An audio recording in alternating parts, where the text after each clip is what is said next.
জয় হিন্দ বন্ধুরা, আমি সুশোভন আর আপনারা দেখছেন আপনাদের অত্যন্ত প্রিয় চ্যানেল অদ্ভুত অথচ বাস্তব। আজ আমরা এমন একটা বিষয় নিয়ে কথা বলবো যা 2026 সালের ভারতের ফরেন পলিসি এবং ন্যাশনাল সিকিউরিটির ভোল বদলে দিতে চলেছে। আজকের এপিসোডটি একটু লম্বা হবে, কারণ এই আলোচনার গভীরে না গেলে আপনারা বুঝতে পারবেন না যে কেন 2026 সাল ভারতের জন্য এবং বিশেষ করে আমাদের প্রতিবেশী রাষ্ট্র বাংলাদেশের জন্য অস্তিত্বের লড়াই হয়ে দাঁড়াতে চলেছে। আপনারা হয়তো ভাবছেন 2026 সালে এমন কি হতে চলেছে। আসলে 2026 সাল হচ্ছে সেই বছর যখন ভারতের উদারতার একটা দীর্ঘ অধ্যায় শেষ হতে চলেছে এবং শুরু হতে চলেছে রিয়েল পলিটিক বা বাস্তব রাজনীতির এক নতুন খেলা। আজকের আলোচনার মূল কেন্দ্রবিন্দু হল গঙ্গা ওয়াটার ট্রিটি বা গঙ্গা জলবন্টন চুক্তি। এই চুক্তির মেয়াদ শেষ হচ্ছে 2026 সালে। কিন্তু শুধু চুক্তি শেষ হওয়া বড় কথা নয়, বড় কথা হলো এই জলবন্টন নিয়ে ভারতের বর্তমান মনোভাব। ভারত এখন আর সেই আগের সফট স্টেট নেই যারা নিজেদের স্বার্থ বিসর্জন দিয়ে প্রতিবেশীদের খুশি করবে। বর্তমান ভারতের ন্যাশনাল ইন্টারেস্ট সবার আগে। আপনারা শুনলে অবাক হবেন যে গত 30 বছর ধরে ভারত যেভাবে গঙ্গার জল বাংলাদেশকে দিয়ে এসেছে সেটা বিশ্বের কোনো দেশ নিজের প্রতিবেশীর সাথে করে না। কিন্তু বিনিময়ে ভারত কি পেয়েছে? বাংলাদেশের মাটি থেকে ভারতের বিরুদ্ধে চক্রান্ত, শিলিগুড়ি করিডর বা চিকেন স্নেক নিয়ে উস্কানিমূলক মন্তব্য এবং একের পর এক ভারত বিরোধী বয়ান। আজ আমরা এই ভিডিওতে কাটাছেঁড়া করব যে গঙ্গা নদীর জল কেন বাংলাদেশের জন্য গলার কাটা হয়ে দাঁড়িয়েছে এবং কেন ভারত এবার নিজের শর্তে এই চুক্তির রিনেগোশিয়েট করতে চলেছে। গঙ্গার জল কি শুধুই মানবিকতার খাতিরে দেওয়া হবে, নাকি এবার এর বদলে ভারতের ন্যাশনাল সিকিউরিটি এবং স্ট্র্যাটেজিক ইন্টারেস্টের গ্যারান্টি চাইবে নয়াদিল্লি? চলুন সরাসরি ঢুকে পড়া যাক আজকের এই বিশেষ বিশ্লেষণমূলক প্রতিবেদনে। 2026 সাল ভারতের ইতিহাসে এই বছরটা একটা মাইল ফলক হিসেবে চিহ্নিত হবে। কেন বলছি? কারণ এই বছরেই নির্ধারিত হবে যে দক্ষিণ এশিয়ায় ভারতের আধিপত্য কতটা সুদৃঢ় থাকবে। আমরা যখন ভূ রাজনীতি বা জিওপলিটিক্স নিয়ে কথা বলি তখন আমরা অস্ত্র, মিসাইল বা অর্থনীতির কথা ভাবি, কিন্তু আমরা ভুলে যাই যে আগামী দিনে যুদ্ধের সবচেয়ে বড় অস্ত্র হতে চলেছে জল বা ওয়াটার রিসোর্স। ভারতের উত্তর থেকে পূর্ব দিকে বয়ে চলা গঙ্গা নদী কেবল একটি পবিত্র নদী নয়, এটি ভারতের এক বিরাট স্ট্র্যাটেজিক উইপেন। 1996 সালে তৎকালীন ভারত সরকার বাংলাদেশের সাথে যে 30 বছরের গঙ্গা জলবন্টন চুক্তি করেছিল তার মেয়াদ ফুরিয়ে আসছে। আর ঠিক এই সময়েই বাংলাদেশে ক্ষমতায় পরিবর্তন হয়েছে। ডক্টর মোহাম্মদ ইউনূসের নেতৃত্বে নতুন সরকার এসেছে এবং তাদের গলার সুর ভারতের প্রতি খুব একটা ইতিবাচক নয়। আপনারা কি জানেন বাংলাদেশ কেন এখন থেকে কাঁপতে শুরু করেছে? তারা জানে যে গঙ্গা নদীর জল যদি ভারত নিয়ন্ত্রণ করতে শুরু করে তবে বাংলাদেশের কৃষি ব্যবস্থা, অর্থনীতি এবং কয়েক কোটি মানুষের জীবনযাত্রা সম্পূর্ণ স্তব্ধ হয়ে যাবে। বাংলাদেশে গঙ্গাকে বলা হয় পদ্মা এবং এই পদ্মা নদীর উৎস কিন্তু ভারতেই। হিমালয় থেকে নেমে এসে ভারতের বিশাল সমতল ভূমিকে উর্বর করে এই নদী বাংলাদেশে প্রবেশ করেছে। কিন্তু বাংলাদেশের কিছু কট্টরপন্থী এবং ভারত বিদ্বেষী গোষ্ঠী মাঝে মধ্যেই হুঙ্কার দেয় যে তারা ভারতের 7 সিস্টার্সকে বিচ্ছিন্ন করে দেবে, তারা শিলিগুড়ি করিডর বা চিকেন স্নেকে আক্রমণ করবে। আমার প্রশ্ন হলো, যারা ভারতের অখণ্ডতাকে চ্যালেঞ্জ জানায় তারা কি একবারও ভেবে দেখেছে যে ভারত যদি কেবল ফারাক্কা ব্যারেজের গেটগুলি নিজেদের প্রয়োজন অনুযায়ী অপারেট করতে শুরু করে তবে বাংলাদেশের মানচিত্রের কি হাল হবে? গঙ্গার জলবন্টন নিয়ে ভারত সবসময়ই বড় ভাইয়ের মতো আচরণ করেছে। 1996 সালের চুক্তিতে ভারত নিজের ভাগে কম জল রেখেও বাংলাদেশকে বেশি জল দেওয়ার অঙ্গীকার করেছিল। এই চুক্তির মূল ভিত্তি হলো শুষ্ক মরশুম, অর্থাৎ জানুয়ারি থেকে মে মাস পর্যন্ত জল ভাগ করে নেওয়া। আপনারা শুনলে অবাক হবেন যে ফারাক্কা ব্যারেজে যখন 70,000 কিউসেকের কম জল থাকে তখন ভারত মাত্র 40,000 কিউসেক জল পায় এবং বাকি সবটা বাংলাদেশকে দিয়ে দেওয়া হয়। এমনকি যদি জলের প্রবাহ অত্যন্ত কমে যায় তবুও ভারতের ওপর বাধ্যবাধকতা আছে যে বাংলাদেশকে ন্যূনতম 35,000 কিউসেক জল নিশ্চিত করতে হবে। একেই বলে ভারতের বিশালতা। কিন্তু আজ 2026 সালে দাঁড়িয়ে আমাদের ভাবতে হবে, এই বিশালতা কি ভারতের সাধারণ মানুষের স্বার্থ রক্ষা করছে? ভারতের নিজের জনসংখ্যা এখন 140 কোটির ওপরে। আমাদের উত্তরপ্রদেশ, বিহার এবং পশ্চিমবঙ্গের কৃষকদের কি জলের প্রয়োজন নেই? কেন আমরা আমাদের নিজের কৃষকদের বঞ্চিত করে এমন একটা দেশকে জল দেব যারা আমাদের পিঠে ছুরি মারার সুযোগ খোঁজে? ভারত বাংলাদেশ সম্পর্কের বর্তমান প্রেক্ষাপটে গঙ্গা জলবন্টন চুক্তিটি নিয়ে নতুন করে ভাবার সময় এসেছে। আন্তর্জাতিক মহলে একটা কথা প্রচলিত আছে যে there are no permanent friends or enemies, only permanent interests. ভারতের পররাষ্ট্রমন্ত্রী ডক্টর এস জয়শঙ্কর যখন বাংলাদেশের প্রতিনিধিদের সাথে কথা বলছেন, তখন তিনি খুব স্পষ্টভাবে বুঝিয়ে দিচ্ছেন যে 2026 সালের চুক্তি 1996 সালের মতো হবে না। সময় বদলেছে, ভারত বদলেছে। এখনকার ভারত অনেক বেশি অ্যাসার্টিভ। আমাদের মনে রাখতে হবে যে জল কোনো অনন্ত সম্পদ নয়। ক্লাইমেট চেঞ্জ এবং গ্লোবাল ওয়ার্মিংয়ের কারণে হিমবাহ গলছে, নদীর নাব্যতা কমছে। এই অবস্থায় ভারত যদি নিজের ভবিষ্যৎ সুরক্ষিত না করে জল বিলিয়ে দেয়, তবে সেটা হবে আত্মঘাতী সিদ্ধান্ত। বাংলাদেশ বারবার দাবি করে যে তাদের আরও বেশি জল চাই। তারা তিস্তা নদীর জল নিয়ে রাজনীতি করে, কিন্তু তারা কি একবারও ভেবেছে যে ভারত যদি চীনের মতো আচরণ করত তবে কি হতো? চীন ব্রহ্মপুত্র নদে একের পর এক বাঁধ দিচ্ছে এবং ভারতের উত্তর পূর্বাঞ্চলকে জলশূন্য করার চেষ্টা করছে। চীন কোনো আন্তর্জাতিক রীতিনীতি বা ওয়াটার ট্রিটি মানে না। অন্যদিকে ভারত পাকিস্তানের সাথে ইন্দাস ওয়াটার ট্রিটি পালন করে চলেছে এবং বাংলাদেশের সাথে গঙ্গা চুক্তি। কিন্তু পাকিস্তান আমাদের কি দিয়েছে? সন্ত্রাসবাদ। আর বাংলাদেশ থেকে আমরা কি পাচ্ছি? অবৈধ অনুপ্রবেশ এবং ভারতের বিরোধী শক্তির চারণভূমি। তাই 2026 সালের এই নেগোসিয়েশন বা আলোচনায় ভারতকে অত্যন্ত কঠোর হতে হবে। আমাদের দাবি হওয়া উচিত যে জল যদি নিতে হয় তবে ভারতকে নিরাপত্তা নিশ্চিত করতে হবে, ট্রানজিট সুবিধা দিতে হবে এবং ভারতের বিরুদ্ধে কোনো প্রকার দেশবিরোধী কার্যকলাপ বাংলাদেশের মাটি থেকে চালানো যাবে না।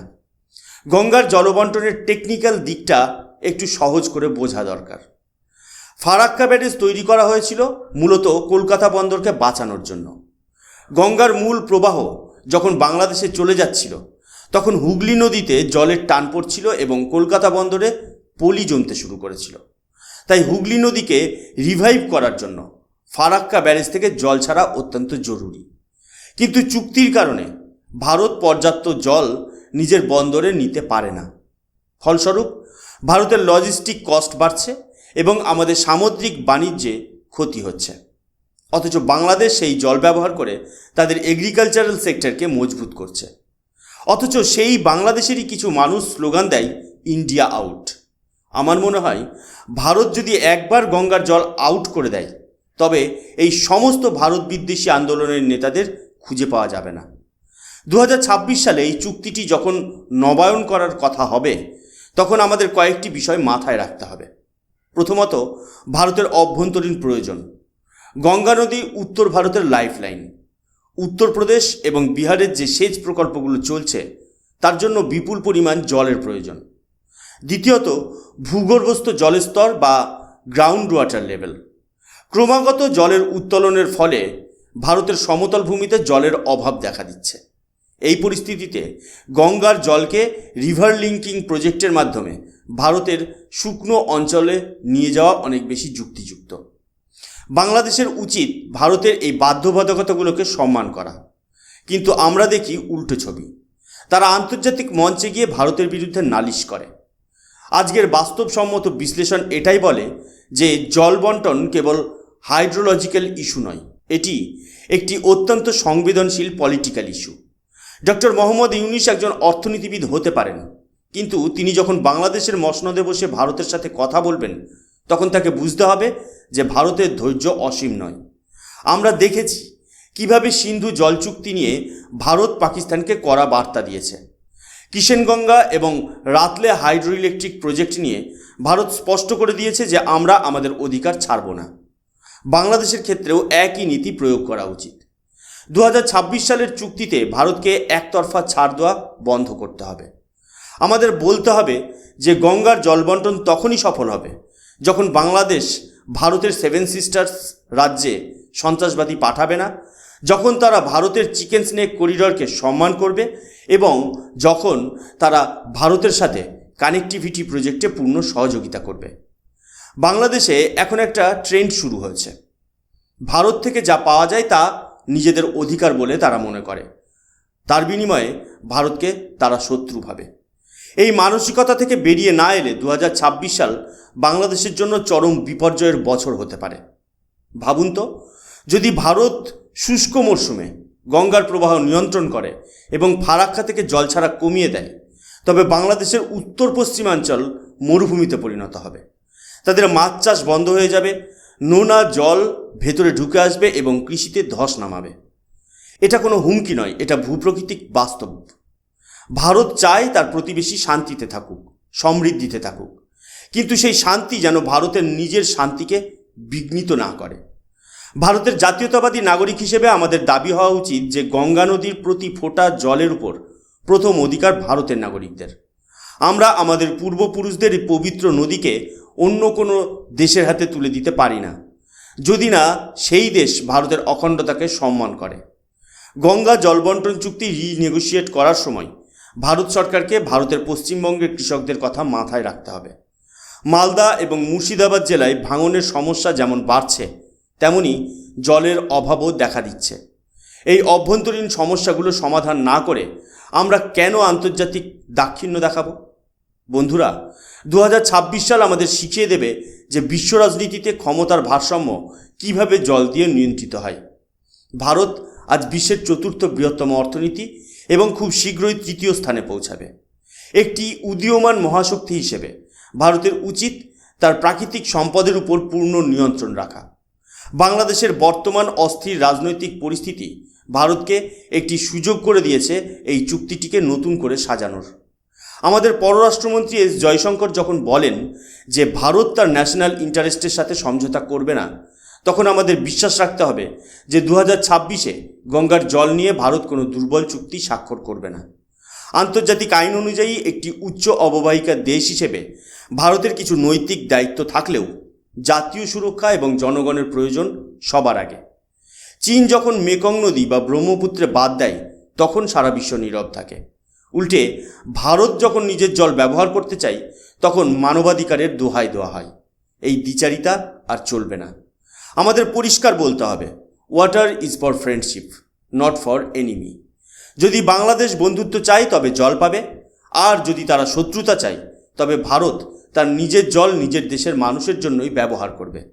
আপনারা কি জানেন বাংলাদেশ গঙ্গার জল নিয়ে আন্তর্জাতিকীকরণের চেষ্টা করছে? তারা চাইছে আমেরিকা বা চীনের মতো দেশগুলো এই আলোচনায় নাক গলাক।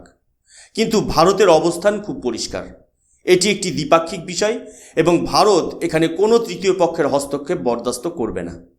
ভারতের জলশক্তি মন্ত্রক এবং বিদেশ মন্ত্রক এখন থেকেই 2026-এর ব্লুপ্রিন্ট তৈরি করছে। এবারের আলোচনায় গঙ্গার পাশাপাশি তিস্তা, মেঘনা এবং আরও 54টি অভিন্ন নদীর জলবন্টন নিয়ে কথা হবে। ভারত এবার প্যাকেজ ডিল চাইবে, অর্থাৎ কেবল জল নিয়ে আলোচনা হবে না, আলোচনা হবে সিকিউরিটি, ট্রানজিট এবং ট্রেড নিয়ে। আজকের এই প্রতিবেদনে আমি যে তথ্যগুলো তুলে ধরলাম তা থেকে একটা বিষয় স্পষ্ট, যে 2026 সাল কোনো সাধারণ বছর নয়। এটি দক্ষিণ এশিয়ার হাইড্রোপলিটিক্সের মোড় ঘুরিয়ে দেওয়ার বছর। অদ্ভুত অথচ বাস্তব চ্যানেলের পক্ষ থেকে আমরা সবসময় এটাই চাইব যে ভারত তার সার্বভৌমত্ব এবং সম্পদ রক্ষায় কঠোরতম পদক্ষেপ নিক। যারা ভারতের 7 বোনকে আলাদা করার স্বপ্ন দেখে, তারা যেন মনে রাখে যে ভারত যদি গঙ্গার মুখ ঘুরিয়ে দেয় তবে তাদের নিজেদের অস্তিত্বই সংকটে পড়বে। বাংলাদেশের সাধারণ মানুষের প্রতি ভারতের কোনো বিদ্বেষ নেই, কিন্তু বাংলাদেশের রাজনৈতিক নেতৃত্ব এবং কট্টরপন্থী শক্তিগুলোকে এটা বুঝতে হবে যে ভারতের সাথে সঙ্গতের পথ তাদের ধ্বংসের দিকে নিয়ে যাচ্ছে। 2026 সালের গঙ্গা জলবন্টন চুক্তির সাফল্যের চাবিকাঠি এখন ঢাকার হাতে।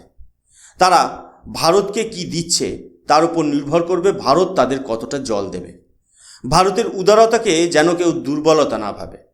ভারত এখন একটি আত্মনির্ভর এবং আত্মবিশ্বাসী দেশ।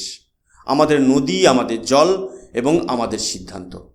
সবশেষে আমি আপনাদের কাছে একটা প্রশ্ন রাখতে চাই, আপনাদের কি মনে হয় 2026 সালে গঙ্গার জলবন্টন চুক্তিতে ভারতের আরও বেশি কঠোর হওয়া উচিত? ভারতের কি উচিত জল দেওয়ার বদলে বাংলাদেশের কাছ থেকে নিরাপত্তা এবং ট্রানজিট গ্যারেন্টি আদায় করা, নাকি আমাদের আগের মতোই উদারতা দেখানো উচিত? আপনাদের মতামত কমেন্ট সেকশনে অবশ্যই লিখবেন। আপনাদের প্রতিটি কমেন্ট আমার কাছে গুরুত্বপূর্ণ। আজকের এই ভিডিওটি যদি আপনাদের ইনফরমেটিভ মনে হয় এবং ভারতের জাতীয় স্বার্থের পক্ষে এই বিশ্লেষণটি ভালো লাগে, তবে ভিডিওটি লাইক করুন এবং প্রচুর পরিমাণে শেয়ার করুন, যাতে প্রত্যেকের কাছে এই সত্যটি পৌঁছায়। এই ধরনের জিওপলিটিক্যাল অ্যানালিসিস এবং ভারতের ন্যাশনাল সিকিউরিটি নিয়ে আরও ভিডিও দেখতে আমাদের চ্যানেল অদ্ভুত অথচ বাস্তবকে সাবস্ক্রাইব করতে ভুলবেন না। আমি সুশোভন আজকের মতো বিদায় নিচ্ছি। জয় হিন্দ, বন্দে মাতরম, ভারত মাতা কি জয়।